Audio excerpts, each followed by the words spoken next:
বিবাহের কথা বলে প্রেমিককে বরিশালে ডেকে এনে 50,000 টাকার বিবাহের শপিং করে প্রেমিককে রাস্তায় ফেলে রেখেই পালিয়েছে এক তরুণী। এ সময়ে মেকআপ করতে যাওয়ার কথা বলে আরো নগদ প্রায় 20,000 টাকা প্রেমিকের কাছ থেকে হাতিয়ে নেন মাহিয়া মাহি। 1.5 বছর সম্পর্ক করে মেয়েকে যে পরিমাণ টাকা দিছি তার বিকাশ নগদ এস্টিমেট আছে, তার চেক করলেও 2 ঘন্টা পার হয়ে যাবে।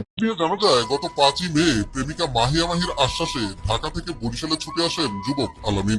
গোপনে বিবাহ করবেন জানিয়ে মাহিয়া মাহি তার খালাতো ভাই সহ প্রেমিককে সাথে নিয়ে বরিশাল নগরের বাজার রোডস্থ নিউ এলাহি ক্লথ স্টোরে বিবাহের জন্য শপিং করতে যান। এ সময়ে প্রেমিক আলামিন মাহিয়া মাহির খালাতো ভাইকেও বিবাহ উপলক্ষে একটি পাঞ্জাবি কিনে উপহার হিসেবে দেন। কথা ছিল 5 তারিখ সন্ধ্যায় নগরের রূপাতলী এলাকায় বসে গোপনে কাজী ডেকে বিবাহ করবেন তারা।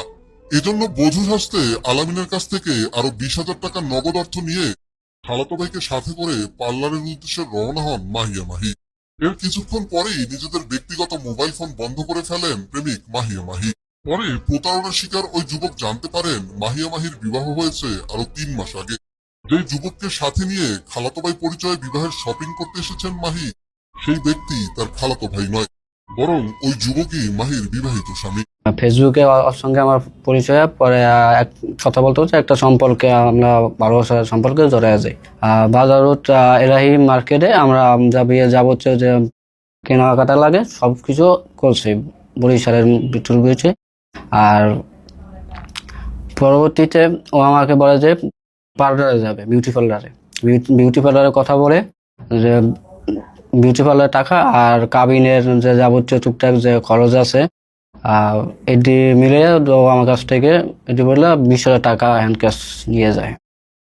পরবর্তীতে বলে যে তুমি অপেক্ষা করো, আমরা বিউটি পার্লার থেকে রেডি হয়ে তোমার কল দিব না।